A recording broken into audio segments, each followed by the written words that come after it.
என்றும் உள்ளதே. அவரை போற்றி துதித்து பாடி அல்லேலூயா என்று ஆர்ப்பரிப்போம்.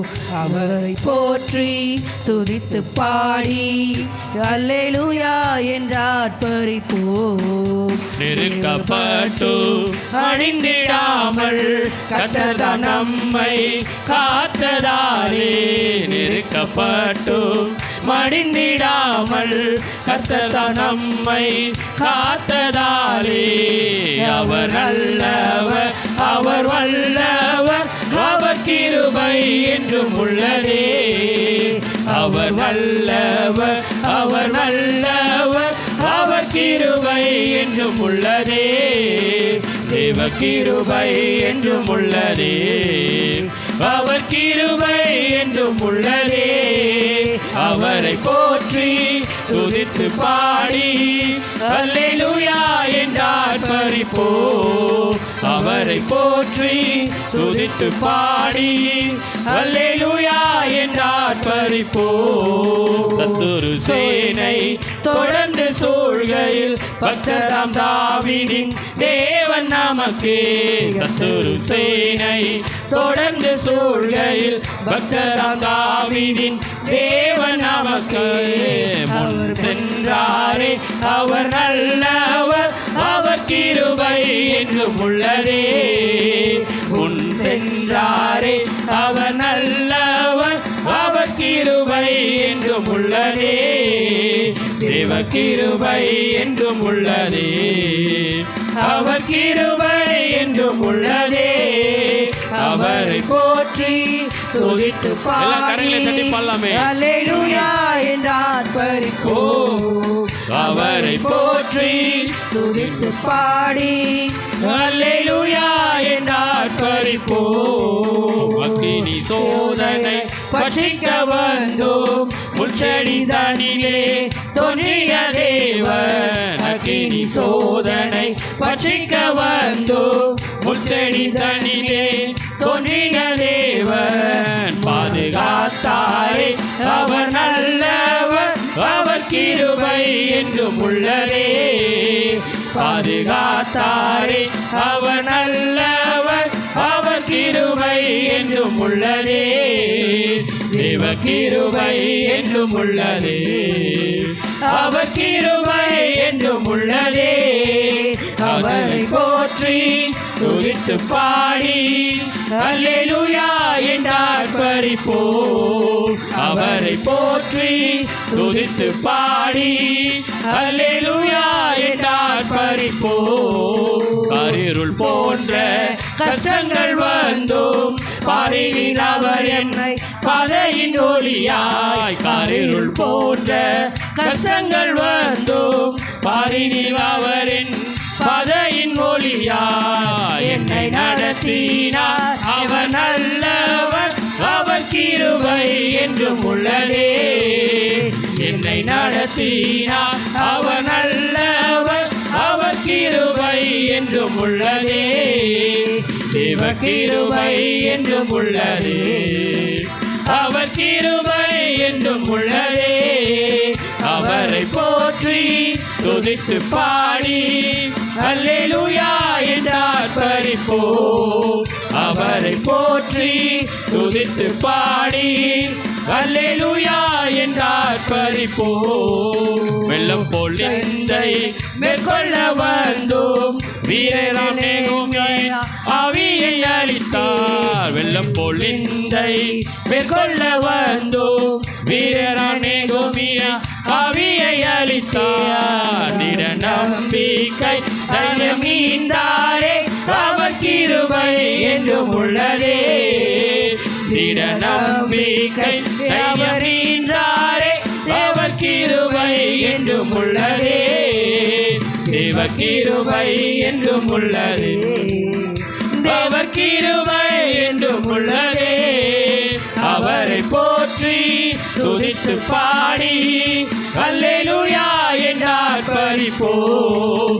அவரை போற்றி துதித்து பாடி அல்லேலூயா என்று ஆர்ப்பரிப்போம். நித்திய தேவனாம் சத்திய வரணாம் நித்தமும் நம்முடன் இருப்பதாலே நித்திய தேவனாம் சத்திய வரணாம் நித்தமும் நம்முடன் இருப்பதாலே அவர் நல்லவர் என்றும் துதியுங்கள் அவர் கிருபை என்றும் உள்ளதே அவர் நல்லவர் என்றும் துதியுங்கள் அவர் கிருபை என்றும் உள்ளதே தேவ கிருபை என்றும் உள்ளதே அவர் கிருபை என்றும் உள்ளதே அவரை போற்றி துதித்து பாடி அல்லேலூயா என்றார் பரிப்போ அவரை போற்றி துதித்து பாடி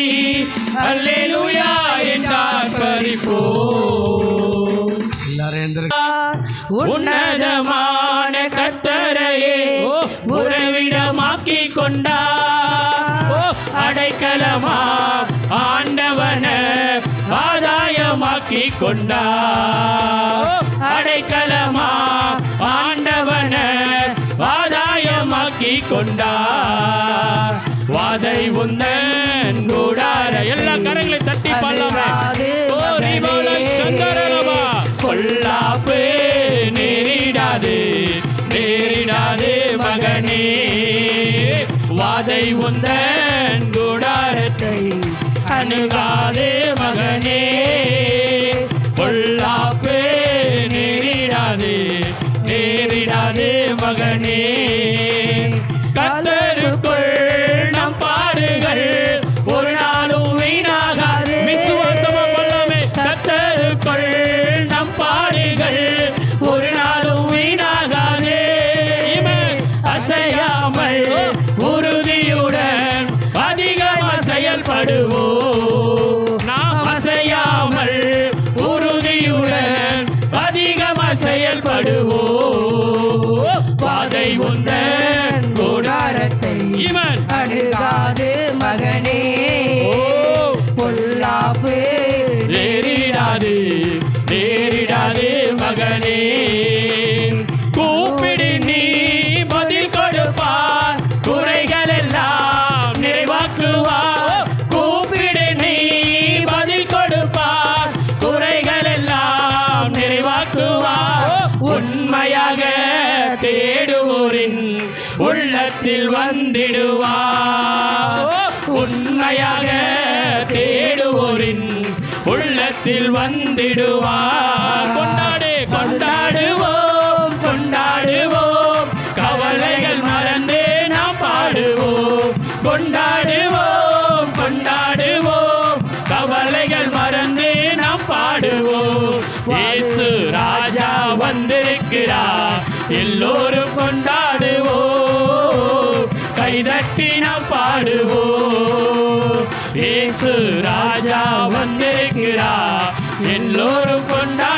கொண்டாடுவோம் கைதட்டி நாம் பாடுவோம் உன்னதமான கர்த்தரையே உறைவிடமாக்கி கொண்டார் உன்னதமான கர்த்தரையே உறைவிடமாக்கி கொண்டார் அடைக்கலமா ஆண்டவன ஆதாயமாக்கி கொண்டார் அடைக்கலமா ஆண்டவன ஆதாயமாக்கி கொண்டார் வாதை வாதை உந்தன் கூடாரத்தை அணுகாது மகனே பொல்லாப்பு நேரிடாது நேரிடாது மகனே வாதை உந்தன் கூடாரத்தை அணுகாது மகனே பொல்லாப்பு நேரிடாது நேரிடாது மகனே ஆட்டுக்குட்டி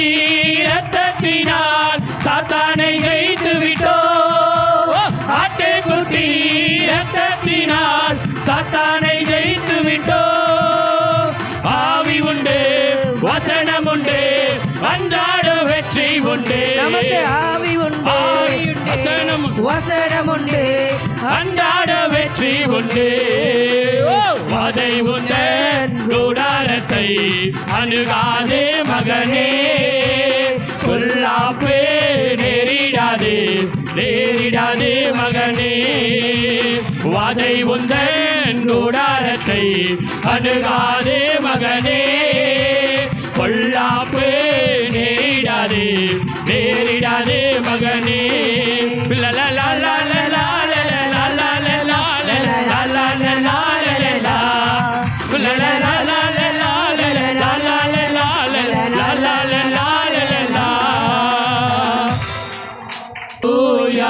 என்னுள்ளம் தேவன் பால் பொங்கி வழியுதே.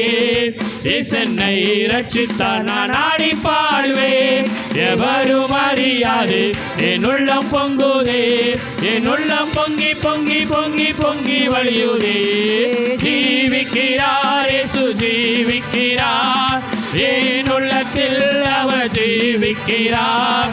துன்பத்தில் என்ன துணையவரே என்றென்றும் ஜீவிக்கிறார். வல்லமை உண்டே உண்டே அற்புத வல்லமை இயேசுவே.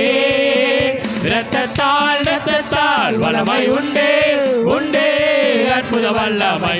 ஆட்டுக்குட்டியின் இரத்தத்தினால் பொழிந்திடும் வல்லமை. உன்னதத்தின் வல்லமை ஆவியின் வல்லமை அக்கினியின் வல்லமை. பொழிந்திடும் வல்லமை உன்னதத்தின் வல்லமை ஆவியின் வல்லமை அக்கினியின் வல்லமை. வசைவாடு ஆவியே தூய்மையே ஆவியே அசைவாடு ஆவியே தூய்மையே ஆவியே இடமலைய என் உள்ளம் நிரம்ப இறங்கி வாரும். இடமலைய என் உள்ளம் நிரம்ப இறங்கி வாரும். இடமலைய என் உள்ளம் நிரம்ப இறங்கி வாரும். இடமலைய என் உள்ளம் நிரம்ப இறங்கி வாரும். இடமலைய என் உள்ளம் நிரம்ப இறங்கி வாரும். பொழிந்திடும் வல்லமை உன்னதத்தின் வல்லமை ஆவியின் வல்லமை அக்கினியின் வல்லமை. பொழிந்திடும் வல்லமை உன்னதத்தின் வல்லமை ஆவியின் வல்லமை அக்கினியின் வல்லமை. வல்லமை தேவை தேவா வல்லமை தாரும் தேவா. இன்று தேவை தேவா இப்போ தாரும் தேவா. இன்று தேவை தேவா இப்போ தாரும் தேவா.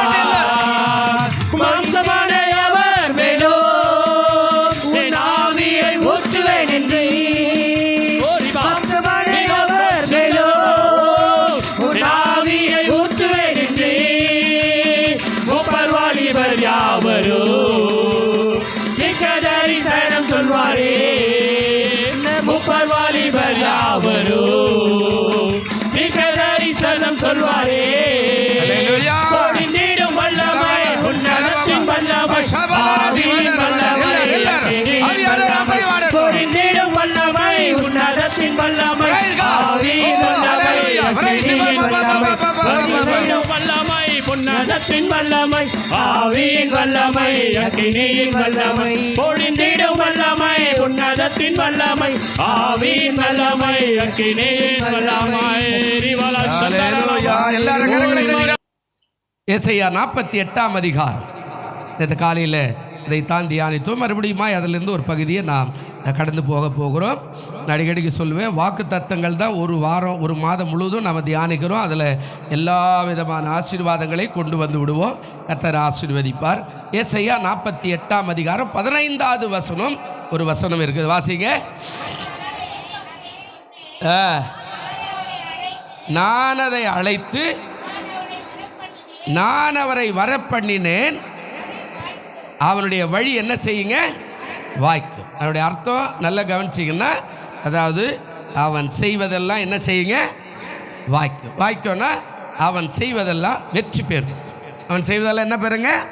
வெற்றி பெறும். இதில் ஒரு சம்பவங்களை நேற்று காலையில் கூட விளக்கினேன். அவர் சொல்கிறாரு, நானே அதை சொன்னேன். ஆசீர்வதிப்பேன், ரட்சிப்பேன், விடுவிப்பேன், சுகமாக்குவேன், ஆரோக்கியம் பண்ணுவேன், உனக்கு கல்யாணம் பண்ணுவேன், உனக்கு பிள்ளை கொடுப்பேன், உன்னுடைய பேர் இருக்கும், உன்னுடைய சந்ததி வரும். இதெல்லாம் நான் தான் சொன்னேன். எனக்கு நிறைய பேர் ஏசு என்ன சொன்னார்ன்றதே தெரியாமையே பேசினுக்கிறோம். அவர் தான் சொன்னார், அதில் தான் சொன்னார். அந்த அந்த இன்னும் கொஞ்சம் உள்ளே போனீங்கன்னா அதில் இருக்கும் பாருங்களேன், அந்த வார்த்தை அதில் அழகாக சொல்கிறாரு. அதாவது 11ஆம் வசனம், என் நிமித்தமே அப்படி செய்வேன், என் நாமத்தின் பரிசுத்தம் எப்படி குலைக்கப்படலாம், என் மகிமையை நான் வேறொருக்கும் என்ன செய்வேன். ரொம்ப ஜாக்கிரதையாக இருக்கணும்.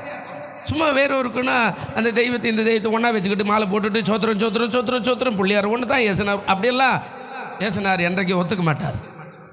அதனால தான் கேட்குறார், என் நிமித்தமே அப்படி செய்வேன், என் நாமத்தின் பரிசுத்தம் எப்படி குலைக்கப்படலாம், என் மகிமை நான் வேறொருக்கு என்ன செய்ய மாட்டேன் கொடேன். யாக்கோபே, நான் அழைத்திருக்கிற இஸ்ரவேலே, எனக்கு செவி கொடு, நான் அவரே, நான் முந்தினவரும் நான் பிந்தினவரமாக இருக்கிறேன். அல்லேலூயா. நான் தான் எப்படி இருக்கிறாருங்க, நான் முந்தினவரும் பிந்தினவரமாக இருக்கிறேன் அப்படின்னு ஆண்டவர் சொல்றார். ஏண்டா 11 இருக்குது, கவனிக்கலையா? என்ன பண்ணுகிற, தூங்குறியா? சரியா போடு. அது சொல்றாரு, அவரே முந்தினவரும் பிந்தினவருமாய் இருக்கிறார். அப்போ அவர் என்ன சொல்றாரு, யாக்கோபே, நம்ம தான் கூப்பிடுறாரு. யாக்கோபே, நான் அழைத்திருக்கிற இஸ்ரவேலை நம்ம கூப்பிட்டுருக்கிறார். எதுக்கு? எல்லாம் ஊரில் இருக்கிறான், நம்ம வீட்டில் படிச்சவனால இருக்கிறான், வியாபாரிக்கிறான், வேலைக்கார இருக்கிறான், நம்மளோட பெரியவர் இருக்கிறான், குணசாலிக்கிறான், அவரையெல்லாம் விட்டுட்டு நம்மளை கூட்டின்னு வந்து இங்கே வா சோதரம் பண்ணு, இங்கே வா உன்னை ஆசீர்வதிக்கிறேன், இங்கே வா உன்னை உயர்த்துறேன், இங்கே வா உன்னை ரட்சிக்கிறேன், இங்கே வா உன்னுடைய பாவம் மன்னிக்கும், இங்கே வா உன்னுடைய விடுதலை கொடுக்குறேன், இங்கே வா உன்னை பரலோக ராஜ்யத்துக்கு அனுப்புகிறேன், இங்கே வா நீ பரலோக வாசியாக மாறுவேன் அப்படின்னெல்லாம் நம்மளை தான் கூப்பிட்டாரே தவிர பக்கத்தில் இருக்கிற யாரையும் கூப்பிடல. அல்லேலூயா. அப்போ கூப்பிட்டு தான் சொல்றார், யாக்கோபே அன்பான பேர், முதல் பேர். இஸ்ரவேலே பிரியமான 2வது பேர். முதல் பேர் ஏமாத்துகிற பேர், 2வது பேர் ஏமாற்றுதெல்லாம் இப்போ ஆண்டவர் சமூகத்தில் வச்சு அப்படியே அழுது புரண்டு ஆசீர்வாதத்தை பெற்றுக்கொண்ட பேர் இஸ்ரவேல். சொல்றார், எனக்கு செவி கொடு, நான் அவரே, நான் முந்தினவரும் உங்கள் அப்பாவுக்கு தேவன், இப்போ நான் எனக்கு எதிர்காலத்துக்கும் உனக்கு தேவன் நான் தான். அதான் அவங்க சொல்கிறாரு. என்ன சொல்கிறார்? என் கரமே பூமியை அசிபாரப்படுத்தி என் வலது கை வானங்களை அளவிட்டது, நான் அவைகளுக்கு கட்டளிட அவைகள் அனைத்து என்ன செய்யும். ஒரே ஒரு வார்த்தை அப்படி நின்று சொன்னால் எல்லாம் பூமி அசைகிறது அப்படின்னு நின்று போயிடும். அவர் தான் சொன்னார்.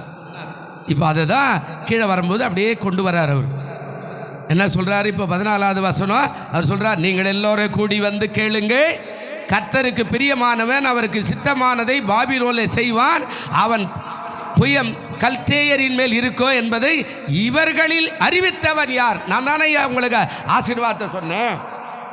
அதான் இந்த 15வது வசனம் அந்த வாக்கு தத்துவத்தில் ஆண்டவர் பேசுறார். என்ன பேசுறார்? இப்போ 3 காரியம் சொல்றாருங்க.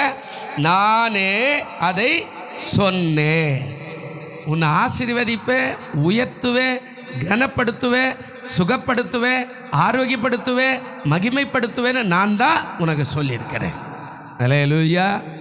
ஒரு வார்த்தை மட்டும் நமக்கு ஆண்டவர் கொடுத்துட்டாருன்னா நம்ம அப்படியே துள்ளி குதிப்போம். ஆனால் சொன்னவர் ஒரு நாளை ஏமாற்ற மாட்டார். நீங்கள் உணர்ந்து பார்க்கணும். அதான் தாவீது அடிக்கடி சொல்வார், கர்த்தர் நல்லவர் என்று ருசித்து, பழம் நல்லா இருக்குதா இல்லையான்னு வாங்கி சாப்பிட்டா தான் அது நல்லா இருக்குதா கெட்டதாக இருக்குதுன்னு தெரியும். ட்ரெஸ்ஸு பார்க்கும்போது நல்லா இருக்கும், அது தைச்சி போட்டால் தான் அது நல்லா இருக்குதா நல்லா இல்லையான்னு தெரியும். சில நேரத்தில் புடவை எடுக்கும்போது அப்படி பிடிச்சி கொஞ்சம் அழுத்தி கொஞ்சம் கசக்கி அப்படி பார்த்தோம்னா அது சுருக்கத்திலே நிற்குதா, இல்லை மறுபடியும் சரியாகிடுதா, நைஸாகுதா, தெரியாக இருக்குதா, நூலாக தெரியுதா, இல்லை மோட்டாவாக தெரியுதா, இல்லை நைஸாகுதா, எல்லாத்தையும் அதிலே கண்டுபிடிச்சிடலாம். அவன் நல்லா இருக்குதா இல்லையான்னு போட்ட பிறகு தான் தெரியும். அதுபோல தான் இயேசுனார்கிட்ட ஆண்டவர் சொல்கிறாரு, நானே அதை சொன்னேன், அனுபவிச்சேன்னா ஆசீர்வாதத்தை நீ பற்றுக்கொள்ளுவேன். அல்லேலூயா.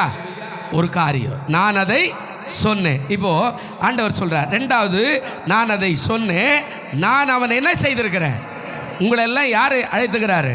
பக்கத்தில் உள்ள கைப்பிடி சொல்லுங்க. உங்களெல்லாம் இயேசு பெயர் சொல்லி பெயரிட்டு ஆண்டவர் நினைத்து கர்ப்பத்தில் நினைத்து உங்களை எல்லாம் அழைத்திருக்கிறார்.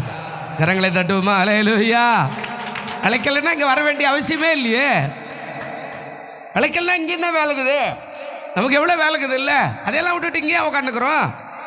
அழைத்தார். முதலாவது சொன்னார், உன்னை ஆசீர்வதிக்கிறேன். 2வது அழைத்தார். 3வது காரியம் என்னங்க? அவனை எங்கே வர பண்ணினேன்?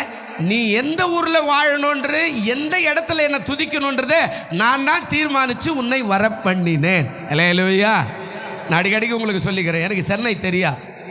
நாங்கள் அந்த காலத்தில் சினிமாவில் பார்த்துருப்போம். சென்னைனா ரிப்பன் பில்டிங்கை காட்டுவாங்க, எல்ஐசி காட்டுவாங்க, சென்ட்ரல் ஸ்டேஷனை காட்டுவாங்க, அதுக்கு மீறி போனால் பக்கத்தில் இருக்க ரயில்வே ஸ்டேஷனை காட்டுவாங்க. அவ்வளோதான்.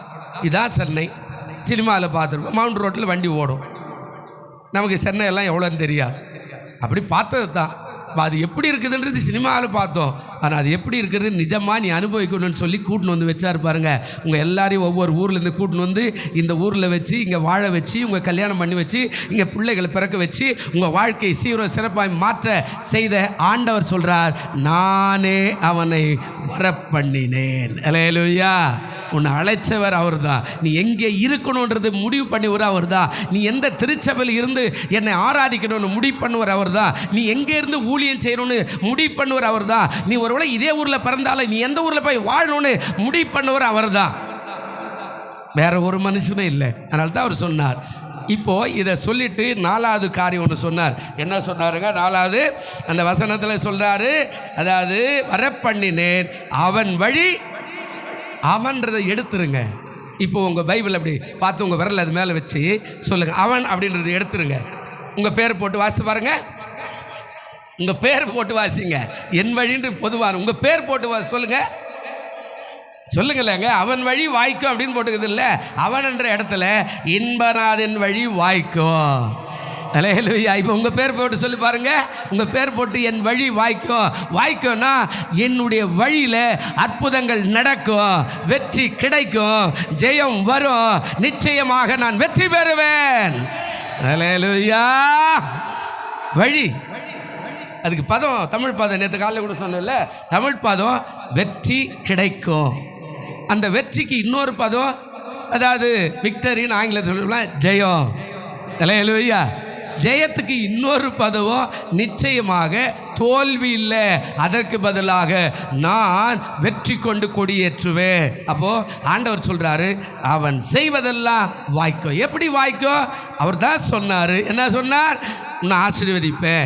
2வது சொன்னார், என்ன பண்ணார்? அழைத்தேன். 3வது சொன்னார், உன்னை ஆண்டவரை வர பண்ணினேன். 4வது சொல்றாரு, உன் வழி கட்டாயம் என்ன செய்யுங்க? வாய்க்கும். நேற்று ஒரு சில காரியங்களை அவசரமாக சொல்லிட்டேன். இன்றைக்கும் அவசரமாக தான் வரும் பாருங்க. இப்போ அடுத்த ஒரு பகுதிக்கு போகலாம். அடுத்த ஒரு பகுதிக்கு போகலாம். சங்கீதம் 1ஆம் சங்கீதத்தை எடுத்துக்கொள்ளும். 1வது சங்கீதத்தை திறந்து கொள்ளுவோம். எங்கே இருக்குது? பக்கத்தில் இருக்கிறவங்களை பார்த்து கேளுங்க. சங்கீதம் 1ஆம் சங்கீதத்தை நான் திறந்து கொள்ளும். யாராவது 6 பேர், ஆமாம், முதல் வாசலேருந்து ஒரு 6 பேர் கடகடான வாசிங்க பார்க்கலாம். 6 பேர், ஒரு வசனம், ஒரு ஆள் வாசிங்க பார்க்கலாம்.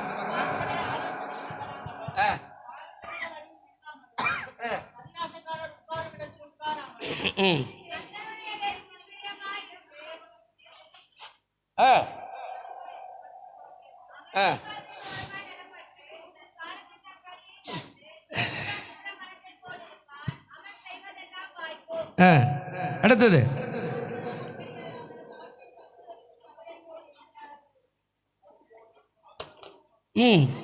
என்னங்க ஒரு வசனத்துக்கு இவ்வளோ கஷ்டமா?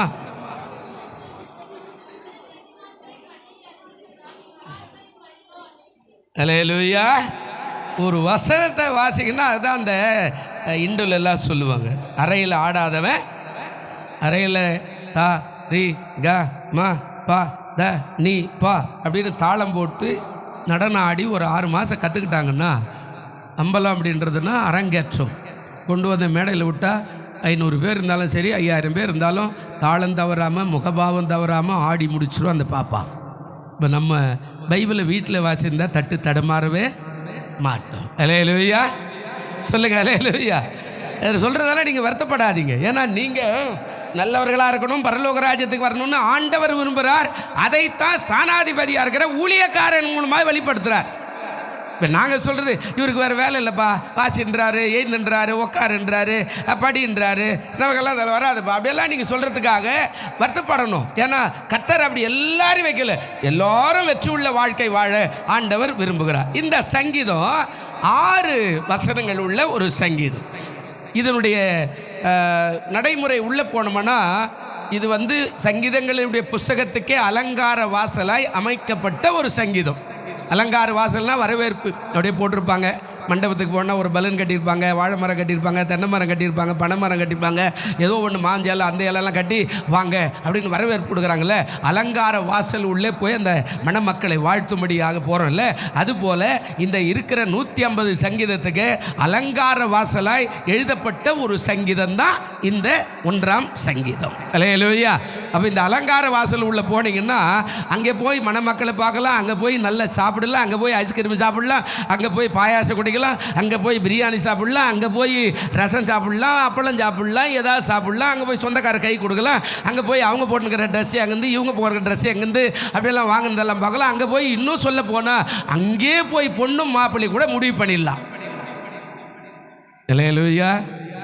இப்போ இந்த ஊரில் திருவிழா நடந்துச்சு. இந்த மாதிரி திருவிழா ஒவ்வொரு கிராமத்தில் அப்போ ஆதி காலத்தில் நடக்குது. அப்படின்னா முதல்ல பொண்ணை பெற்றவங்க பொண்ணை நல்லா சீவி சிங்காரிச்சு வீட்டில் இருக்கிற பழைய நகையெல்லாம் போட்டு அப்பா அம்மாவோடு கூட அது ஜம்முன்னு தேர் மாதிரி நிற்கும். தூரத்தில் இருந்து சொல்லுவான், வா இந்த பொண்ணு யார் பொண்ணு, அந்த பொண்ணு நம்ம எதாவது கேட்கலாமா நம்ம பிள்ளைக்கு அப்படின்னு பொண்ணு காட்டுறதுக்காகவே திருவிழாக்களை நடத்துனாங்க. அதுபோல தான் அப்போ உள்ளே போனால் அலங்காரத்துக்கு ஆசீர்வாதம் நிறையா இருக்குது. இல்லை பரலோகமும் உன்னை அலங்கார வாசல் அன்றைக்கு ஆண்டவர் அழைக்கிறார். அங்கே போகும்போது உனக்கான ஆசீர்வாதங்கள், நன்மைகள், கிருபைகள் எல்லாவற்றையும் ஆண்டவர் வச்சிருக்கிறார். நீ அனுபவிப்பதற்கான காரியம் அங்கே நடக்கும். அல்லேலூயா சொல்லுங்க, அல்லேலூயா. இதுதான் அலங்கார வாசல். இதுக்குள்ளே பிரவேசித்தேன்னா எல்லா காரியமும் 150ஆம் சங்கீதம் வரைக்கும் வச்சுக்கிறார் ஆண்டவர். இந்த அலங்கார வாசலை விட்டுட்டேன்னா ஒரு பிரயோஜனம் இல்லை. இதை உள்ளே போகும். 2 காரியம் இந்த சங்கீதத்தில் இருக்கிறார். 2 காரியம், அதாவது 2 விதமான காரியம். எப்படின்னா, ஒன்று 2 மனிதர்கள், 2 விதமான மனிதர்கள், நீதிமான்கள், துன்மார்கள். இதில் 2 விதமான மனிதர்களை காட்டுறார். ஒன்று நீதிமான்கள், துன்மார்கள்.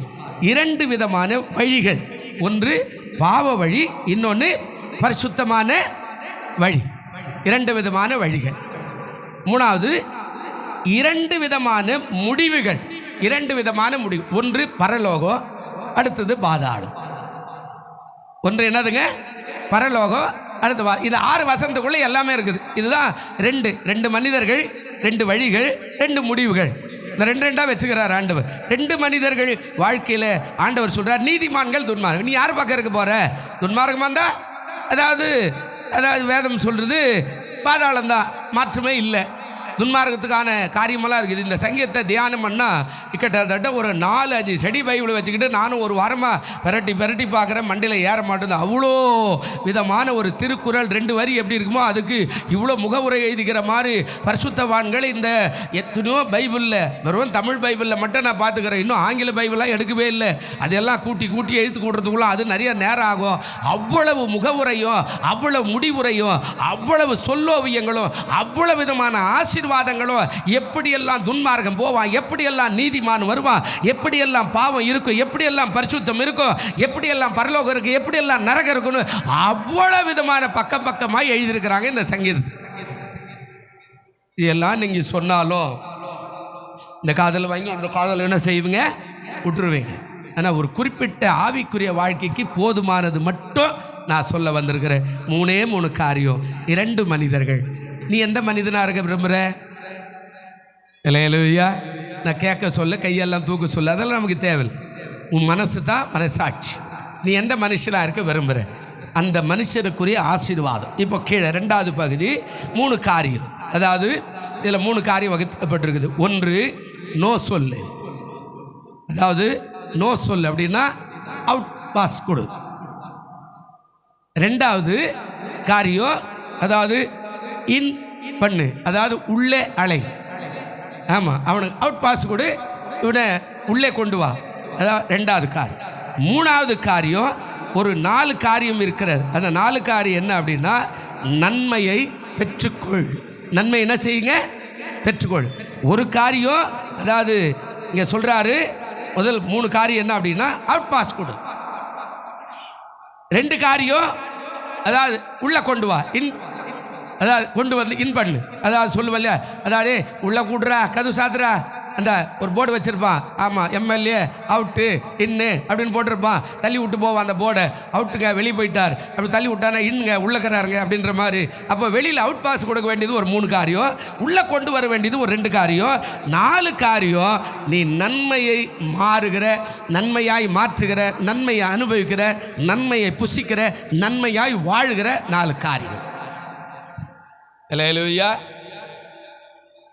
ஹல்லேலூயா. அதுக்கு அடுத்தது 3வது பகுதி.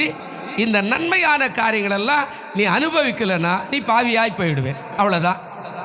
இப்போ அது உள்ள போகிறோம். நோ சொன்னார் இல்லை 3 காரியம். என்ன சொன்னார்? சங்கீதம் 1:1 வாசிப்போம். என்ன சொல்றார் பாருங்க.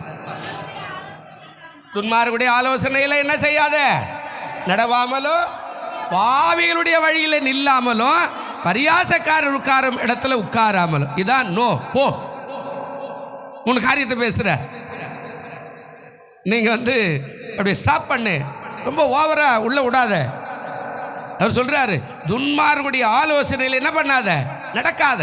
இன்னைக்கு உலகத்தில் துன்மார்களுடைய ஆலோசனைகள் எவ்வளவா இருக்கிறது. கட்சி உடைகிறது, ஆட்சி உடைகிறது, குடும்பம் உடைகிறது, நட்பு உடைகிறது, நம்பிக்கை உடைகிறது, விசுவாசம் உடைகிறது, சபை உடைகிறது. துன்மார்க்கமான ஆலோசனை கேட்டு எல்லாமே உடைகிறது. ஆண்டவர் சொல்றார், நோ சொல்ல அவனுக்கு, துன்மார்களுடைய ஆலோசனை கேட்காத. இந்த துன்மார்கனையே குறித்து பார்த்தீங்கன்னா அந்த முகவுரை எழுதியிருக்கிறாங்க சில பைபிளில். ஒரு 2 பக்கம் இருக்குது. அது வாஸ்தா எப்படி பேசுறதுன்னே எனக்கு தெரியல, அவ்வளோ எழுதியிருக்கிறாங்க. அப்போ துன்மார்களுடைய ஆலோசனை நல்ல ஆலோசனைக்கணும். அகித்தோப்பேல்னு ஒரு ஆள் இருந்தான் தாவீதுக்கு. அகித்தோப்பேல் தாவீதுக்கு நல்ல ஆலோசகனாக இருந்தான். அகித்தோப்பேல் என்ற மனுஷன் தாவீதுடைய குமாரனாக இருக்கிற அவனுக்கு ஆலோசகனாக இருந்தான். அவன் சொல்றதெல்லாம் நன்மைக்கு புறம்பான ஆலோசனை. அவன் சொல்றதெல்லாம் தகப்பனுக்கு மகனுக்கு விரோதமான ஆலோசனை. அவன் சொல்றதெல்லாம் தேசத்துக்கும் அடுத்த தேசத்துக்கு விரோதமான ஆலோசனை. தாவீது சொல்லுவார், ஆண்டவரே அகித்தோப்பேல் ஆலோசனையை அபத்தமாக்கி போடுவீராக. அல்லேலூயா. நீ வச்சிருக்கிற நட்பு கூட நல்ல நட்பாக இருந்தால் உனக்கு அது ஆசீர்வாதம். இல்லைன்னா அகித்தோப்பேல் மாதிரி உன்னை கெடுக்கிற ஆலோசகரா நீ பக்கத்தில் வச்சுக்கூடாது. அதனால தான் சொன்னா, துன்மார்களுடைய ஆலோசனையில் என்ன செய்யாத, நடவாமலும். 2வது காரியம் என்ன சொன்னாருங்க, பாவிகள் வழியில் என்ன செய்யாத. பாவிகள் எங்கெல்லாம் இருப்பான்னு உங்களுக்கு நல்லாவே தெரியும். ஆமாம், எல்லாத்துல இங்கே உட்கார்ந்து போகிறா. காலையில் 4 மணிக்கு இங்கே உட்கார்ந்து பார்த்தோம்னா அந்த ஆட்கள் அப்படியே போவார். சில நேரத்தில் அது அவங்களுக்கு தெரியுது. நான் யோசிப்பேன், இல்லை இது கடையே மூட்டுக்கிறான், இவ்வளோ காலைல 5 மணிக்கே தள்ளாடிக்கின்னு வரான், எங்கே போய் வாங்கின்னு வந்தான், எங்கே குடிச்சிட்டு வந்தான். அது எதிர்க்க ஒரு ஆள் வருவார், என்னடா மச்சான் முடிச்சிட்டியா, முடிச்சுட்டு போ சீக்கிரம் வச்சிருக்கிறான் அப்படின்வான். இது பாருங்க, இது என்ன அர்த்தம்னா, பாவிகள் எங்கெல்லாம் இருப்பானோ அந்த இடத்துல நீ என்ன செய்யாத, நிற்காத.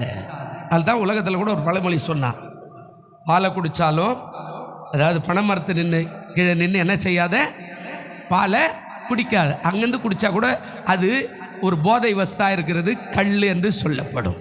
அப்போ நீ என்ன, எப்போ அவன் பண மரத்துக்கிட்ட கல் குடிச்சிருக்கிறாயா அப்படின்னு சொல்லிடுவான். நீ குடித்தா கூட அதை மறைவாய் குடி அப்படின்னார். அப்போ அர்த்தம் என்னன்னா, பாவிகளாக இருக்கிற மனுஷ உலகத்தில் நிறைய பேர் இருப்பான். அந்த நல்ல வாழ்க்கையை விட்டுட்டு, குடும்ப வாழ்க்கையை விட்டுட்டு, மனைவியை விட்டுட்டு, புருஷனை விட்டுட்டு, ஆமாம் பெற்றோரை விட்டுட்டு, பிள்ளைகளை விட்டுட்டு, இதெல்லாம் அதாவது எங்கேயோ போகிறது எங்கேயோ வர்றது, அப்படியாக்க இப்படியா அந்த இதுவெல்லாம் பேசுவான் பாருங்க. அந்த மாதிரி ஆளுங்கள்லாம் பேசுவான், அட வாழ்க்கையாப்பா, அட குடும்பப்பா, அதெல்லாம் ஒன்றும் இல்லைப்பா, அதெல்லாம் வெட்டிக்காதப்பா, அதெல்லாம் ஏமாத்திரக்காதப்பா, வாழ்க்கையே வேணாப்பா. ஒருத்தர் சொல்லிட்டு போற ட்ரெயினில், அட அந்த மனைவி எல்லாம் ரொம்ப மோசம்பா, கல்யாணம் பண்ணிக்காமே இருந்தா ரொம்ப சந்தோஷம்பா, ஆமா ரொம்ப உபத்திரமாக்குது பானுமா. பாருங்க, அதினதின் காலத்தில் கர்த்தர் அவரவர்களை ஆசீர்வாதமா வச்சிருக்கிறார். அல்லேலூயா. அதில் மேடு உண்டு, பள்ளம் உண்டு, அதில் கஷ்டம் உண்டு, நஷ்டம் உண்டு, அதில் வேதனை உண்டு, சந்தோஷம் உண்டு. இது 2த்தையுமே கலந்து அனுபவிச்சாதான் நீ ஆசீர்வாதமான மனுஷனாக இருப்ப. ஐயோ ரொம்ப கஷ்டங்குது, இது வாழ்க்கையே வேணாம், அத்து விட்டு போயிடுவோம் அப்படின்னா, நீ ஆண்களாக இருந்தாலும் பெண்களாக இருந்தாலும் அந்த வாழ்க்கை இன்பத்துக்கு சமமாய் ஒரு நாளும் வரவே வராது. சமுதாயமும் ஒன்று ஒதுக்கிடும். சமுதாயமே உன்னை ஒதுக்கிடும். நீ குடும்பஸ்தனாக இருந்த பாரு, எல்லா இடத்துலையும் உனக்கு கனம் கிடைக்கும். அப்போது ஆண்டவர் சொல்கிற, அதாவது பாவிகளுடைய வழியில் என்ன செய்யாத, நிற்காத. எங்கே நிற்கணும் அங்கே நில்லு. 3வது காரியம் சொன்னார், பரியாசக்காரர் உட்கார இடத்துல என்ன பண்ணாத, பரியாசக்காரன் சில இடத்துல உட்காந்து போகிற வரலாம் கூப்பிட்டு வச்சு மச்சாங்க உட்காரு அப்படி போகும்போது வரமா அந்த பொண்ணை பாரு, அவனுக்கு ஒரு பொண்டாட்டி அது எப்படி இது பாரு, அது மூஞ்ச பாரு, அது பாரு இவனை பாரு, இவன் எப்படி ஆடினா இவனுக்கு வந்துக்கிற பொண்டாட்டி பாரு, இவன் மூஞ்ச பாரு, அப்படி பரியாசம் பண்ணி கேலி பண்ணி வாழ்க்கையை சிதைத்து உன்னுடைய வாழ்க்கையில் பரிசுத்தம் இல்லாமல் உண்மை இல்லாமல் பரலோகத்துக்கு போகிறதுக்கு வழி இல்லாமல் உன்னை ஒரு வழி பண்ணி அநியாயமாக நரகத்துக்கு அனுப்புகிற அப்படிப்பட்ட இடத்துல நீ உட்காராமலும் அல்லேலூயா இப்போ உள்ள போகிறோம், நீ உட்காராமலும் ஜாக்கிரதையாய் இரு. இப்போ வாசிப்போம் சங்கீதம் 26 4-5 என்ன சொல்றாரு பாருங்க. சங்கீதம் 26 4வது வசனம் 5வது வசனம். வீணரோட சொல்றாரு தாவீது, வீணரோடு கூட நான் உட்காருவதில்லை, வஞ்சகரிடத்துல நான் சேர்வதில்லை, பொல்லாதவரின் கூட்டத்தை பகைக்கிறேன், துன்மார்க்கோடு கூட உட்காரு. என்ன அழகா சொன்னார் தாவீது. வீணரோடு கூட நான் என்ன செய்யறதில்ல. நம்ம போகும்போது கூட போயிட்டே வேண்டிய கோயிலுக்கு அவருடைய பைபிள் எதுவுமே சொல்லமா, நீ எதுமாம்மா தம்பி வாடான்னு போகலாம். உலகம் உன்னை எப்போதுமே கீழே தள்ளுவதற்கு ஆயத்தமாயிருக்கும். ஆண்டவர் சொல்றார், வீணரோடு நான் உட்கார மாட்டேன், வஞ்சக இடத்துல நான் சேருவதில்லை. வஞ்சகமான ஆள் ஏமாந்தா நம்மளே காலி பண்ணிட்டு போயிடுவான். ஆமாம், அப்படியே பேசி பேசி பேசி பேசி பேசி ஏமாந்து ஒரு வழி ஆகி நம்மளே காலி பண்ணிட்டு போயிடுவான். ஜாக்கிரதையாக இருக்கணும். 3வது சொல்கிறார், பொல்லாதவர்களுடைய கூட்டத்தை நான் என்ன செய்கிறேன், பகைக்கிறேன். பொல்லாதவர்கள், ஆமாம் ஜாக்கிரதையாக இருக்கணும். இவன் பொல்லாதவன் நினச்சா நம்ம குடும்பத்துடைய சொத்தை அபகரிச்சிருவான்னா அவனை குறித்து ஜாக்கிரதையாக இருக்கணும். துன்மார்க்கரோடு கூட எந்தக்கும் உட்காராது. இன்னொரு வசனம் கூட இதே நீதிமொழிகள். இப்போது தாவீது சொன்னார், அவருடைய குமாரர் சொல்கிறார், இன்னும் கொஞ்சம் வித்தியாசமாக சொல்லுவார். நீதிமொழிகள் 4ஆம் அதிகாரம் 15 வாசிங்க. நீதிமொழிகள் 4ஆம் அதிகாரம் 15வது வசனம் என்ன அழகாக சொல்கிறார் பாருங்களேன். அதை என்ன செய், வெறுத்து விடு, அதன் வழியாய் போகாத, அதை விட்டு விலகி கடந்து போ. என்ன சொல்கிறாருங்க, அப்படிப்பட்ட வாழ்க்கையை வெறுத்துரு. ஒருவேளை இருந்தோம் இந்த காலத்தில் எல்லாருமே நாங்கள் கூட அப்படி தான் இருந்தோம். ஒரே சுற்றிக்கிட்டு இருப்போம், கண்டவனோடு போவோம், கண்டவனோட ஊரில் இருக்கிற பனைமரமெல்லாம் எங்களுக்கு தெரியாதே இல்லை. ஆமாம், அவன் தூங்குற நேரத்தில் அவன் காயெல்லாம் இருக்கிற இடம் தெரியாமல் ஆகிடுவோம். நாங்கள் ஒரு 10 பசங்க போனாக்கா, அதாவது 10 அடிக்கு ஒரு ஆள் நிற்போம் பனைமரத்தில். அது இருக்கும் கிட்டத்தட்ட 50-60 அடி உயரம் பனைமரம் இருக்குதுன்னா, இரவு நேரத்தில் போய் 10 அடிக்கு ஒரு ஆள் பனைமரம் ஒன்று கூட கீழே விழாத மாதிரியே வெட்டி எடுத்துன்னு வந்துடுவோம் எல்லாத்தையும். அதெல்லாம் ஒரு காலம், அதெல்லாம் இல்லைன்னு சொல்ல முடியாது, எல்லாருக்குமே இருக்கும். இந்த வாலிபத்தில் அப்படி வாழ்ந்த காலம், போன காலம், சுத்தன காலம், அங்கே இங்கே அதாவது கடவுள் வேண்டாம் குடும்பம் வேண்டாம் அப்படின்னு ஓடின காலம். ஆனால் அதுவே காலமாக இருக்க முடியாது. அதனால தான் சொல்கிறேன், அதை வெறுத்து விடு, அதன் வழியாய் மறுபடியும் என்ன செய்யாத. நீ இயேசு வண்டை வந்துட்டேன்னா மறுபடியும் பரிசுத்த பாதைக்கு போ, நீ அதன் வழியாய் போகாத, அதை விட்டு விலகி கடந்து போ. கீழே வாசிங்க, அடுத்த வசனம் வாசிங்க. என்ன சொல்கிறார் 16, பொல்லாப்பு செய்தால் ஒளி அவர்களுக்கு நித்திரை வராது, அவர்கள் யாரையாகிலும் விழப்பண்ணாதிருந்தால் அவர்கள் தூக்கம் என்ன செய்யும்.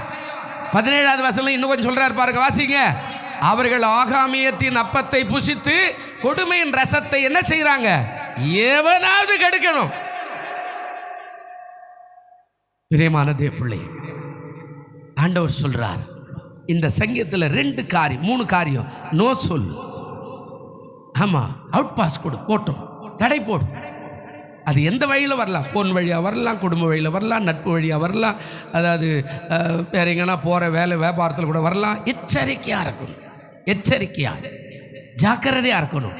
ஆண்டவர் சொல்கிறார் அலங்கார வாசல் அப்படின்னு சொன்னனே, அது என்ன ஃபஸ்ட்டு காரியமே தான் சொல்கிறார். நீ நல்லா வாழறதுக்கு ஆண்டவர் சொல்கிற ஆலோசனை ஃபஸ்ட்டு காரியமே. இதுக்கு மேலே தான் உள்ளே போன ஆசீர்வாத சங்கீதம் நிறையா இருக்கும். ஆனால் முதல் காரியமும் உன்னை எச்சரிக்கிறாரு, உன்னை ஆண்டவர் சரிப்படுத்துகிறாரு, ஆண்டவர் உன்னை பரிசுத்தமாய் மாற்றாரு. 3 காரியம் சொன்னேன்ல, நீதிமான் பரிசுத்தம் பரலோகம், நீதிமான் பரிசுத்தம் பரலோகம், துன்மார்க்கர் பாவம் பாதாளம். அல்லேலூயா. நம்ம நிறைய பேர் நினச்சிக்கிறோம் நம்ம போல்னா கூட நம்ம இல்லைங்க. நான் அடிக்கடிக்கு சொல்லுவேன், இந்த இண்டிலிருந்து கூட நிறைய பேர் கல்யாணம் பண்ணி வருவான். நீ மனைவியாகட்டும் புருஷனாகட்டும் கல்யாணம் பண்ணால் நீ எப்படியாகிலும் சண்டை போட்டு அழுதாவது உன் மனைவியை உன் புருஷனை கையோடு இங்கே கொண்டு வந்து உட்காருவை, அவன் கண்டிப்பாக பரிசுத்தமாய் மாறிடுவான். அல்லேலூயா.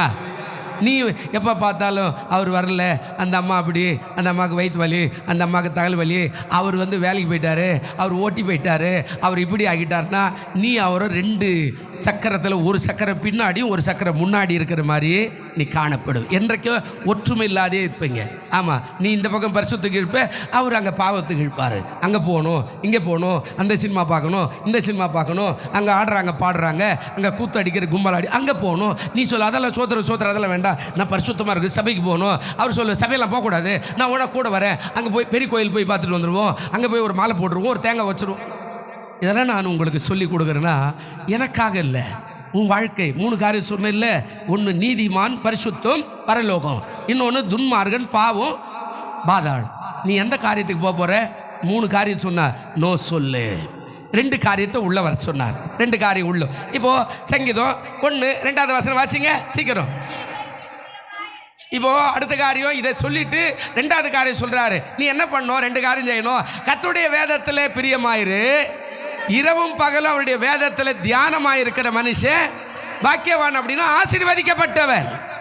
பக்கத்தில் ஒரு கைப்பிடி சொல்லுங்க, நீ பாக்கியவானா இருப்ப அப்படின்னா நீ ஆசீர்வாதமாக இருப்ப.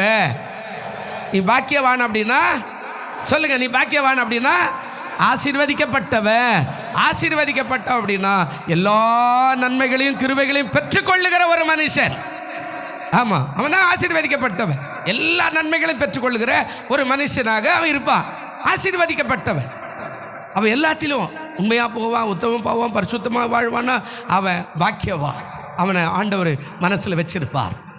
2 பேர் கேட்டாங்கல்ல, 2 பேர் கேட்டான், ஆண்டவரே நீரேயானால் என்ன செய்யும்? உங்களையே மீட்டுரும், என்னையும் என்ன செய்யும்? மீட்டுரும். நீரேயானா நீ கடவுள் தானே, உங்களையும் மீட்டுக்கோ, என்னையும் கொஞ்சம் விட்டுருவா. இவன் திருடன் போய் கடவுளை கேட்கலாமா? இன்றைக்கி பாருங்கள், துன்மார்கன் தான் இந்த மாதிரி கேள்வியெல்லாம் கேட்டுன்னு இருப்பான் எப்போ பார்த்தாலும். ஆமாம், பெரிய கோயிலுக்கு போறியாமே, ஆமாம் பெற்றா என்ன ஏசுறாரு, சோத்திரம் ஏதோ சொன்னால் கொடுத்துருவாராமே, இதை எனக்கு ஒரு 50 ரூபா கொடுக்க சொல்லி பார்க்கலாம். நீ யோசிக்கணும், இவன் அந்த கேள்வி கேட்கல, நம்ம பாக்கில் இருக்கிற 50 ரூபாய் கேட்குறான். அல்லேலூயா, எச்சரிக்கையாக இருக்கணும். இன்னொருத்தர் சொன்னா, டே நீ நானும் கொள்ளைக்காரன், நமக்கு தண்டனை கரெக்டு, அவர் ஒரு பாவமும் செய்யலை, அவர் ஏன்டா நிந்திக்கிற அப்படின்னு சொல்லிட்டு திரும்பி ஏசுனாருப்பா. சொன்னா, ஆண்டவரே நீர் பரலோகத்தில் வரும்போது, பரதேசில் வரும்போது என்னை சற்று என்ன செய்யும் சொல்லுங்களேன், வாய்த்தான் என்னை சற்று என்ன செய்யும், வாய்த்தான் சொல்லி தம்பி என்ன செய்யும், நினைத்தருளோம். அப்படின்னா என்ன கேட்குறா? ஆண்டவரே நாங்கள் 2 பேரும் பாவிங்க தான், எங்களுக்கு தண்டனை கரெக்டு, ஆனால் நீ போகிற இடத்துல இந்த பாவியும் கண் நோக்கி போகிற. அப்போ தான் ஆண்டவர் சொல்கிறார், இன்றைக்கு என்னோட எங்கே இருப்ப? தைரியமாக சொல்லுங்கள், இன்றைக்கு எங்கே இருப்ப? நீ மனம் திரும்பிட்டு பாரு. அந்த சிலுவையில் தொங்கி நிற்கும் போதே மனம் திரும்பிட்டு பாரு. ஆமாம், நீ இன்றைக்கு என்னோட பரலோகத்தில் இருப்ப. அப்போ இவன் இன்னைக்கு நீ நரகத்தில் தான் இருப்ப, பாதாளத்தில் தான் போய் உன்னை செக்கி இழுக்கிற வைப்பாங்க அப்படின்னு சொல்லிட்டு போயிட்டார். அப்போ நல்லா கவனிக்கணும்.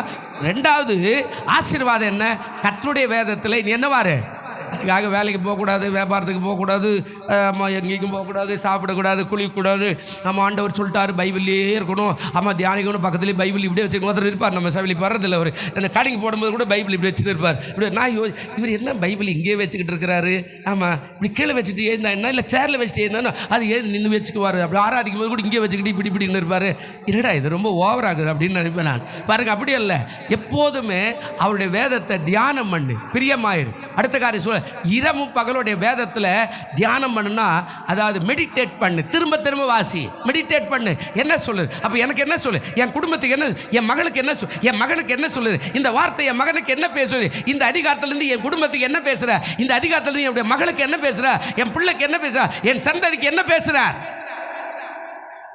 அல்லேலூயா சொல்லுங்க, அல்லேலூயா. நீ பேசலை, தியானிக்கலைன்னா ஒன்றுமே அது படித்த மாதிரியே கதை புஸ்தகம், ஏதோ குங்குமம் படித்த மாதிரி. ஆமாம், அவர் இவரை பெற்றார், அவர் இவரை பெற்றார், சங்கீதக்காரனாக அப்படி இவரை நான் பாடினார், அதோட முடிஞ்சிடும். நீ திரும்ப திரும்ப தியானம் பண்ணிப்பார். என்னதான் சொல்லு, காலையில் ஒரு அதிகாரம் வாசித்த, இதில் 28 வசனங்குது. இந்த 28 வசனத்தை மறுபடியும் வாசிப்பார். அது 5வது வசனமோ 6வது வசனமோ கொஞ்சம் லைட்டாக கிளிக் பண்ணும், இல்லை 18வது வசனம் போனீங்கன்னா அங்கே கொஞ்சம் அது திரும்ப வாசிக்க சொல்லும், அல்லது ஒருவேளை 20வது வசனம் போகும்போது அது கண்ணு அப்படியே நிற்கும், அது மாறாது. எந்த சூழ்நிலை இருந்தால் கூட அந்த வசனத்தை மறுபடியும் பார்க்க சொல்லும், கேட்க சொல்லும், பார்க்க சொல்லும், கேட்க சொல்லும். ஏதோ ஒன்று பேசுது. அல்லேலூயா. ஒருவேளை உனக்கான உரிமையான வார்த்தையாக இருந்தால் அதை மெடிடேட் பண்ணி உள்ளே வச்சுப்பாரு, அது உன்னை வாழ வைக்கும். அல்லேலூயா. கர்த்தருடைய வார்த்தை ஒரு நாளை ஏமாத்தாதுங்க, அது உன்னை வாழ வைக்கும். எல்லாம் பரியாசம் பண்ணும்போது நான் பைபிள் வாசிக்கிட்டே இருந்தேன். எல்லாரும் கேள்வி பண்ணுறான், கிண்டல் பண்ணுறான். அவன் செத்து போய்டுவான், நம்ம சாமி கண்ணை கும்பிட்டு குத்திடுச்சுன்றான், நம்ம சாமி விட்டுடுச்சுன்றான். என்ன ஆண்டவர் அவனை விட்டுட்டு இங்கே வந்தா நீங்களும் என்னை விட்டுட்டு மாறிக்குது. எனக்கு 5 ஆப்ரேஷன் ஆகி போச்சு, 10 படிக்க ஆகிட்டேன். அப்போ கொஞ்சம் நல்லா நடந்தேன், இப்போ நான் 10 படிக்க ஆகிட்டேன், 2 பக்கம் போயினுக்குது, எந்த உட்கார முடியல. எல்லாரும் எனக்கு கேள்வி பண்ணுறான்னா, ஒரு நாள் ஜெபிக்கும் போது அந்த வாக்குத்தத்தத்தை வெளிப்படுத்தினார். சத்தியத்தை அறிவில் சத்தியங்களை இன்ன வரைக்கும் வயிற்று மேலே கை வைப்பேன். ஏதாவது வயிற்று மேலே சத்தியத்தை அறிவில் சத்தியம் உங்களை விடுதலை சொன்னீங்களே, இயேசுவின் நாமத்தில் விடுதலையாக்கும் ஆண்டவர் சுகத்தை தருகிறார். அல்லேலூயா. உனக்கான வார்த்தையை பிடிச்சிக்க. மெடிடேட் பண்ணும்போது வரும், நீ அதை செய்யறதில்ல. பைபிளே நீ ஞாயிற்றுக்கிழமை எடுத்து தொச்சைக்குன்னு வந்து உட்காந்து எப்படி பேசுவாரு? பைபிளை 1 வருஷத்துல 2 வருஷத்துல படிச்சு கிழிக்கணும். அதுக்காக பிள்ளைங்கிட்ட எல்லாம் கொடுத்து பேப்பர்லாம் கிழிச்சு என் பைபிள் பாருங்க நல்லா படித்து அப்படியே கிழிச்சிட்டு அப்படியெல்லாம் இல்லை. படித்து கண்ணீர் ஊற்றப்பட்டு மஞ்சள் கலராய் மாறி தனித்தனியாக வர்ற அளவுக்கு நீ படிக்கணும். படித்து பாரு, அது உன்னை வாழ வைக்குமே தவிர ஒரு நாள் ஏமாற்றார். ஒரு வசனம் வாசிங்க, என்ன சொல்றார்? இன்னொரு 5 நிமிஷம் இருக்குது. ஒரு வசனம் சங்கீதம் 19:7 வாழ வைக்கிறதா இல்லையா பாருங்களேன். உள்ள வர சொன்னாரு. சங்கீதம் 19:7 என்ன சொல்றாருங்க? கர்த்தருடைய வேதம் குறைவற்றதோ ஆத்துமாவை உயிர்ப்பிக்கிறதுமாய் இருக்கிறது, கர்த்தருடைய சாட்சி முழுமையானதோ பேதைய ஞானியமாய்க்கிறதுமாய் இருக்கிறது. அவ கர்த்தருடைய வேதம் ஒரு நாளும் குறைவெல்லாம் கிடையாதுங்க. ஆமாம், இவர் அதிகமாக காணி கொடுக்குறாரு, உன்னை நிறைய ஆசீர்வச்சிருப்பா, நீ கொஞ்சமாக அதனால் உனக்கு கொஞ்சமாக அப்படியெல்லாம் பைபிள் இல்லைங்க. அவன் கொடுக்கிற பிரகாரம் அவனவனுக்கான ஆசீர்வாதத்தை ஆண்டவர் கொடுக்க வல்லவர். அதனால தான் சொன்ன கர்த்தருடைய வேதம் குறைவற்றதும் ஆத்துமாவை என்ன பண்ணுதா? சரீரத்தில் உள்ளுக்கிற ஆத்மா உயிர்ப்பிச்சா தான் நீ போவ. டாக்டர் சொல்வார், டென்ஷன் ஆகாதுங்க, சுகர் குறையலனா டென்ஷன் ஆகாதீங்க, பிபி குறையலனா டென்ஷன் ஆகாதீங்கன்னு சொல்லியிருப்பார் அவரு. நாம் அப்படி இல்லை. ஒரு ஊழியக்காரர் போய் வந்தோம். ஆமாம், அவர் பார்த்தா அவர் ஏதோ காலில் அடிபட்டுச்சு, அது பெருசாகி அப்படியே தண்ணி வர ஆரம்பிச்சிச்சு. அவர் அதையே பார்த்துருக்கிறார். அவ்வளோ பெரிய விசுவாசம் அவருக்கு, சாதாரண விசுவாசம் இல்லை. அவர் எதுவாக இருந்தாலும் ஏன் பரவாயில்ல, கர்த்தர் ஆசீர்வதிப்பார், வா போகலாம் அப்படின்னு வருவார். அவ்வளோ பெரிய ஊழியக்காரன் அதையே பார்த்து பிபி ஏறி சுகர் ஏறி போயிடுச்சு. 350 சுகர் ஹாஸ்பிட்டல் வர வரைக்கும் வந்துடுச்சு. மறுபடியும் போய் பார்த்தோம், இல்லை குறைவே மாட்டேன்து. நீங்கள் ஏன் காலையே பார்க்குறீங்க? காலை சுற்றி பேண்ட் போட்டுன்னு உட்காந்துருங்களேன், ஏன் அத்தையே பார்த்துன்னு இருக்கிறீங்க? இல்லை எங்கே சுற்றி வந்தாலும் அங்கே தான் போகுது கண்ணு. அல்லேலூயா. ஆண்டவர் சொல்கிறாரு, கர்த்தருடைய வேதம் குறைவற்றதும் ஆத்துமாவை உயிர்ப்பிக்கிறதுமாயிருக்கிறது, கர்த்தருடைய சாட்சியை கேளு. நம்ம சபையில் சாட்சி விடுறதில்லை. ஏன்னா தேவையில்லாத சாட்சி. மார்க்கெட்டுக்கு போனால் கத்திரிக்காய் வாங்கினா மாடு முட்டுச்சா, சாணி போச்சா, ஆமாம் யூரின் போச்சா, அங்கேருந்து ஊய்ந்துனா, அங்கேருந்து எய்துனா, இந்த கதையெல்லாம் போய் அது 1 மணி நேரம் ஆகிடும். அதனால் 12 மணி வரைக்கும் இங்கே உட்கார்ந்து இருக்க முடியாது. நீங்களும் உட்கார முடியாது, நானும் உட்கார முடியாது. அல்லேலூயா. அதனால் அதை கட் பண்ணிட்டோம். தேவைன்னா என்கிட்ட சொல்லு, நான் நிற்க வச்சு ஒரு 2 நிமிஷத்தில் சொல்லிடுறேன் அப்படின்னு. அப்போ சாட்சி இருக்குதே, கர்த்தருடைய சாட்சி, அதாவது முழுமையானதும் பேதை எப்படி ஆக்குதாங்க? அதை கேட்டேன்னா ஞானியாய் மாற்றுகிறார். படிக்க அறிவே இல்லாதவன். பக்கத்தில் ஒரு அம்மா இருந்தாங்க இல்லையா, படிப்பே தெரியாது. இந்த இடத்துல கூட இருந்துக்கிறாங்க. அந்த அம்மா இறந்துட்டாங்க. ஒரு சபை வச்சுட்டு இருக்கிறாங்களே, பெரிய சபை. நம்ம அங்கே கூட இருந்திருக்கிறேன். சாப்பிட வழி இல்லாத இங்கே ஒரு கண்ணு தெரியாத பாஸ்டர் இருந்தார். அவங்க சின்ன சின்ன டப்பா எல்லாம் காணிக்கெல்லாம் வச்சுருந்தாங்க. அதுலேருந்து ஒரு எடுத்து கொடுப்பாங்களாம், அவங்க சொல்லிட்டு போன காரியம். அதை வச்சு அவங்க 7-8 பிள்ளைங்களுக்கு சாப்பாடு கொடுத்துருக்குறாங்க. இங்கே கூட இந்த இடம் ஒரு நாள் ஆள் விட்டு கேட்டுக்கிறாங்க, இந்த இடத்துல ஏதோ ஒரு கோயில் நடக்குது, யார் அவன், அது யார் வந்து நடத்துகிறாரு பார்த்து சொல்லுங்கள் அப்படின்னு சொல்லி ஒரு விசுவாசி வந்து கேட்குது. இல்லை, எங்கள் அம்மா கேட்டாங்க. என்ன கேட்டாங்க? ஏதாவது 1000 ரூபாய் கொடுத்துக்குறாங்களா அப்படின்னு கேட்டுக்கிறாங்க. இல்லை இது யார் நடத்துகிறாங்க அப்படின்னு கேட்டாங்க அப்படின்னாங்க. நான் தான் அப்படின்னு அவங்க போய் சொல்லி, இன்னார் ஒரு தம்பி நடத்துகிறாரு அப்படின்னு. பாருங்கள், இன்றைக்கி படிப்பே தெரியாது தீர்க்கதரிசனம் சொன்னாலும் அவ்வளோ கட்டும் உடைகிற அளவுக்கு கர்த்தர் மாற்றினார். இல்லையா? உனக்கு படிப்பு ஒன்றும் தேவையில்லை, ஆனால் வார்த்தை முக்கியம். செஞ்சு பாரு, கர்த்தர் உன்னை ஆசீர்வதிப்பார். அதில் தான் இங்கே சொல்கிறார். என்ன சொல்கிறாருங்க? கர்த்தருடைய வேதம் குறைவற்றதும். அப்போ உள்ளே வச்சுக்க, வெளியே அவுட் பாஸ் கொடுக்குது அனுப்பு. இதையும் வச்சுக்கிட்டு போராடின்னு இருக்காத. ஆமாம் இது இருக்கட்டும் பரவாயில்ல அப்படி ஆகும், வேண்டானா தூக்கி வச்சுட்டு போடு வெளியில். இந்த பொருள் வேண்டாம் அப்படின்னா தூக்கி ரோட்டில் போட்டுரு. அதையும் வச்சுக்கணும். அதுவே திருப்பி எறும்பு வந்து அதுக்கப்புறம் அதுக்கு வேறு எதனா கர்மா மூச்சு வந்து அது ஏதாவது வந்து ஐயோ இது பெரிய வேதனை இருக்குது அப்படின்னு திருப்பி அதே பட்டு இருக்காத. தூக்கி வேண்டானா தூக்கி போடு, அன்றைக்கே ஒளிஞ்சு போடும். ஆனால் திருப்ப வச்சுக்கணும், பாவம் திரும்ப உள்ளே வந்துக்கிட்டே இருக்கும். அல்லேலூயா. 3வது, இப்போது ஒன்று அவுட் பாஸ் கொடுக்க சொன்னார், 2 காரியத்தை உள்ளே வைக்க சொன்னார். ஒன்று, கர்த்தருடைய வேதத்தில் பிரியமாயிரு, தியானம் பண்ணு. மெடிடேட் பண்ணாமல் உங்கள் வாழ்க்கை ஆசீர்வாதமாக வராது. உங்கள் பைபிளை திரும்ப வாசி. அந்த காலத்தில் எப்படி விசுவாசி இருக்கிறான் அப்படின்னு பார்க்கணுன்னா அவன் அந்த ஃபாதர் வந்து இங்கே போட்டுனுக்கிற அந்த பேண்ட்டை தூக்குடா அப்படின்னு சொல்லுவார். அந்த பேண்ட்டை தூக்கி பார்த்தா முட்டியை பார்த்தா சொல்லுவார், நல்ல ஜெப வீரம் தான், பொண்ணு கொடுக்கலாம். அவன் முட்டி போட்டு போட்டு நேர் முள்ளுங்கால இந்த முட்டி காய் காய்ச்சி கருப்பாயிட்டு இருக்கும். அவன் முட்டி போட்டு ஜெபம், இந்த கையெல்லாம் கருப்பாயிட்டு. இப்போ எனக்கு கூட வரல, ஏன்னா நான் முட்டி போடுறது, நான் உட்காந்து தான் ஜெபம். ஏன்னா 2 முட்டியை வலிக்குதுன்னா நான் எங்கே போடுறது? நான் உண்மையை பேசுகிறேன், வெளிப்படுத்தல். என்னால் போட முடியாது, நான் ஆண்டவருக்கு சொல்லிட்டேன், என்னால் போட முடியல. ஆனால் உட்காந்து ஜெபம் பண்ணுறேன், மணிக்கணக்காக உட்காந்து சேரில் உட்காந்து ஜெபம் பண்ணுறேன், எல்லாருக்காக ஜெபம் பண்ணுறேன். அப்போ அந்த காலத்தில் பொண்ணு கொடுக்கட்டா விசுவாசி சொல்லுவேன், அவனை பாரு, அந்த முட்டியை பார்த்தா அவ்வளோ தேஞ்சு. அதே மாதிரி அந்த பொண்ணை காட்டுவாங்க, பாருமா அப்படின்னா அவ்வளோ ஜெப வீராங்கனையாக இருக்குன்னா இவனை கல்யாணம் பண்ணி நல்ல ஆசீர்வாதம். இப்போல்லாம் முட்டியும் பார்க்கறதில்ல, முதுகும் பார்க்கறதில்ல. ஆமாம், கழுத்தை பார்க்கறது தான், எவ்வளோ பேலன்ஸ் இருக்குதுன்னு பார்க்கறது தான். ஆமாம், என்ன வேலை செய்து ஐடியில், எந்த ஐடியில் வேலை செய்து 50, 40, 60, 70 அதை பார்த்து கல்யாணம் பண்ணும்போது அதனுடைய கஷ்டங்கள் எல்லாம் மாப்பிள்ளை அனுபவிச்சு தான் ஆகணும். அல்லேலூயா. பொண்ணு அனுபவிச்சு தான் ஆகணும். அல்லேலூயா.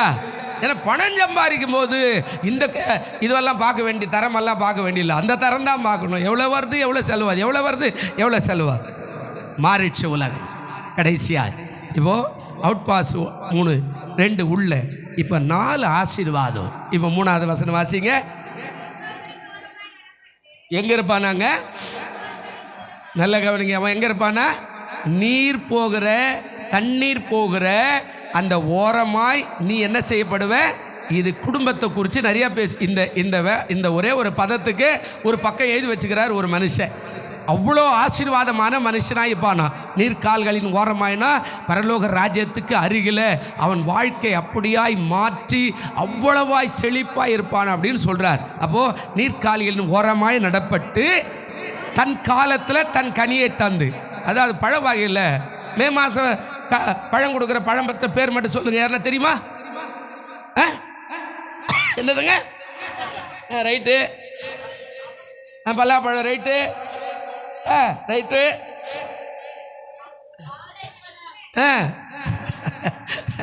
ஏங்க, முக்கனியிலே முதல் கனி எதுங்க? மா, பலா, வாழை 3வது கனி. ஆனால் 3வது கனி எப்பவுமே பழம் கொடுத்துட்டே இருக்கும். ஆனால் பலாவும் மாம்பழமும் அந்தந்த காலத்தில் தான் கொடுக்கும். அப்போது அதே மாதிரி வாழ்க்கை என்ற காலம் இருக்குது பாருங்கள். ஒரு பொண்ணு பிறந்தா அது வளர்கிற ஒரு காலம், வயசுக்கு வர்றது ஒரு காலம், வயசுக்கு வந்து கல்யாணம் பண்ணுற ஒரு காலம், கல்யாணம் பண்ணால் பிள்ளை பிறக்கிறது ஒரு காலம். அந்தந்த காலம் அது சொல்கிறாரு, தன் காலத்தில் தன் கனியை என்ன செய்யணும்? தந்து. அப்போ ஒவ்வொருத்தருக்கும் ஒரு காலம். ஆண்களாக இருந்தால் படிக்கிற காலம், வேலைக்கு போகிற காலம், கல்யாணம் பண்ணுற காலம், மனைவி வச்சு குடும்பம் நடத்துகிற ஒரு காலம். மனைவியே வேண்டாங்க, கல்யாணமே வேண்டாம். ஒரு பொண்ணு பேட்டி கொடுத்துருந்துச்சு, கல்யாணமே நான் வெறுக்கிறேன். ஏன் அப்படின்னா, நான் இப்போ படிச்சுட்டேன், WMA, நான் 60,000 வாங்குறேன், எனக்கு வர மாப்பிள்ளைலாம் வெறும் 30,000 வரான், அவனை எப்படி நான் கல்யாணம் பண்ணி வாழ்வேன்? அதனால் வயசு இப்போ என்ன அப்படின்னா 37, 38 சொல்லுது அந்த அம்மா. 37னா கூட பரவாயில்ல, அதுக்கேற்ற மாதிரி வந்தால் தான் கல்யாணம். எப்போ வந்து எப்போ கல்யாணம் பண்ணி எப்போ பிள்ளை பெற்று அது எப்போ வளர்ந்து அது எப்போ முன்னேறும்? இன்றைக்கி நிறைய பேருடைய வாழ்க்கை ஆண்டவர் சொல்ற, தன் காலத்தில் தன் கனியை என்ன செய்யணும்? நீ உள்ளே வந்திருக்கிறியே, உன்னுடைய காலம் ஒரு காலம் வரைக்கும் உன்னை ஆண்டவர் ஆசீர்வதிப்பார், நீர் பாய்ச்சுவார், தண்ணீர் பாய்ச்சுவார், உனக்கு உதவி செய்வார், உனக்கு ஜெபம் பண்ணுவார், உன்னை பராமரிப்பார், உன்னை பாதுகாப்பார், உனக்கு எல்லா ஆசீர்வாதங்களும். ஆனால் காலத்தில் தன் கனியை கொடுக்கலன்னா உன்னை ஆண்டவர் அத்தி மரத்தை மாதிரி சொல்லுவார், இனி ஒரு காலம் உன்னுடைய அதாவது வாழ்க்கையில் கனியே இனிமேல் என்ன செய்யாது? வராது இருப்பதாக. அதுக்கப்புறம் விட்டுருவார், அவ்வளோதான். நீ இந்த சபை விட்டு அந்த சபை கூட போகலாம், நோ யூஸ். அவரே வேணான்ட்டார். நீ எந்த சபைக்கு போனால் என்ன பிரயோஜனம்? இத்தனை வருஷம் உன்னை வச்சிருக்கிறார் ஆண்டவர், ஜீவனை கொடுத்தாரு. 65, 70 வயசு, உனக்கு ஜெபம் தெரியல, உனக்கு வேத வாசிப்பு தெரியல, உனக்கு ஆராதனை தெரியல, உனக்கு கடவுளை மதிக்க தெரியல, ஊழியக்காரனை மதிக்க தெரியல, உனக்கு ஒரு சந்தா கொடுக்க தெரியல, ஒரு தசம் பாகனா என்னன்னு தெரியல, அது இது வரைக்கும் நீ கொடுத்தே பழகலை. அப்போ எதுவுமே நீ கொடுக்கல, உன்னை வச்சுட்டு என்ன பண்ணுவார்? லூக்காவில் 12 சொன்னாரு, இது ஏன் நிலத்தை கிடைக்குது வெட்டி போடுறா அப்படின்னு வேலைக்காரர்கிட்ட சொன்னா, ஏசுனார் சொல்றாரு, என்ன சொல்றாரு வேலைக்காரர்? இந்த வருஷம் இருக்கட்டும். இப்படி தான் உங்களை ஒவ்வொரு நாளும் உன்னையனையும் ஆண்டவர் வச்சிருக்கிறார். அல்லேலூயா. ஒரு அன்பின் கனி, ஒரு ஐக்கியத்தின் கனி, விசுவாச கனி, நன்மையின் கனி, பரிசுத்த கனி, நீதியின் கனி ஒன்றுமே உன் வாழ்க்கையில் எந்நேரம் துன்மார்க்கமா எப்போ சண்டை போட்டு எப்பவுமே கெட்ட கெட்ட வார்த்தை பேசிட்டு இருந்தா எப்படி நீ ஆசீர்வாதமாக இருப்ப? அல்லேலூயா. அவர் சொல்றாரு, அவன் நீர்க்கால்களின் ஓரமாய் நடப்பட்டு தன் காலத்தில் என்ன கொடுக்குறானா? தன் கனி. அந்த மரக்குட்டையோ நட்டையோ உயரமோ அதெல்லாம் பிரச்சனை இல்லை, ஆனால் காலம் வரும்போது அது கனி கொடுக்கும். அல்லேலூயா. நீங்கள் எங்கேயாவது தோப்புங்களை போய் பாருங்கள், ஒருவேளை மாம்பழமாக இருக்கட்டும், பலா மரமாக இருக்கட்டும், அத்தி மரமாக இருக்கட்டும், புளிய மரமாக இருக்கட்டும், எந்த அந்த காலம் வரும்போது அது பூவெடுக்கும், அதுக்கப்புறம் காய் வரும், கனி வரும். அந்த காலத்தில் சும்மா இருக்காது, செடி உயரமாக கொள்ளுமா அதெல்லாம் இல்லை. அப்போ நீ வளர வளர வளர கனி கொடுக்கணும். தேவன் அதை புசிக்க வராரு, உன் வீட்டில், உன் வீட்டு தோட்டத்துக்கு வராரு, உன் தனிப்பட்ட இருதயத்துக்கு வராரு, உன்னுடைய குடும்பத்தில் வராரு, உன்னுடைய சபையில் வராரு. ஆனால் எதுவுமே இல்லை அப்படின்னா வெறுமையாக திரும்பி போகும்போது என்ன பண்ணுவார்? மகனே நல்ல ஆசீர்வாதமாக இருந்தா சொல்லிட்டு போவார். அல்லேலூயா. மூணாவது சொன்னார், தன் காலத்தில் தந்து இலையுதிராது இருக்கிற. மூணாவது எப்படி இருப்பாங்கங்க? பாதியில் வீட்டில் மரணம்லாம் வராது. அல்லேலூயா. அதாவது இலை உதிராத நீண்ட ஆயுளோட ஆபிரகாமை போல, யாக்கோபை போல, யோசேப்பை போல, யோபுவை போல, தாவீதை போல நீண்ட ஆயுளோடு கூட இருந்து தேவராஜ்யம் போய் சேருகிறவனாயிருப்பேன். இலை உதிராது இருக்கிற மரம் பாதியில் போயிட்டா, அண்ணன் இப்படி போயிட்டா, அக்கா இப்படி போயிட்டா, தங்கச்சி இப்படி போயிட்டா, அதே மாதிரி போயிட்டா, இதே மாதிரி போயிட்டா, அப்படியெல்லாம் இல்லாமல் ஆண்டவர்களை பாதுகாத்து இலை உதிராது இருக்கிற மரத்தை போல ஆண்டவர் வச்சிருப்பார். கடைசி தான் சொன்னார், நாலாவது காரியம். அவன் இப்போ சொல்லுங்க பக்கத்தில் இருக்கிறவங்க, நீ செய்வதெல்லாம், பக்கத்தில் இருக்கிறவங்க பார்த்து சொல்லுங்க, நீ செய்வதெல்லாம், இப்போ நான் செய்வதெல்லாம் வாய்க்கும், நான் செய்வதெல்லாம் வெற்றி பெறும். அதுதான் மூணாவது காரியம். அல்லேலூயா. வசனம் இருக்குது, 10:5 ஆயிடுச்சு. இதுக்கு நிறைய வசனம் இருக்குது. ஆண்டவருக்கு சோத்திரம். இந்த வசனத்தின்படி உங்கள் வாழ்க்கையை மாற்றிக்கொள்ளுங்க. ஒரே ஒரு வசனத்தை மட்டும் வாசி எழுந்திருக்கலாம். எசேக்கியேல் 47:12 கொஞ்சம் வாசி. இதை மட்டும் வாசித்து நம்ம எழுந்திருக்கலாம். ஒரு கட்டிடத்தை காணிக்கு போக போகிறோம். யாராவது பாடுறவங்களா இருந்தால் ஆயத்தமாக இருங்க. வாசிங்க. நதி ஓரமாய் அது இக்கரையிலும் அக்கறையிலும் புசிப்புக்கான சகல விதமான விருட்சங்களும் வளரும். உன் வீட்டில் 128ஆம் சங்கீதத்தின்படி இது சொல்கிறார், வளரும். இக்கரை அக்கறை.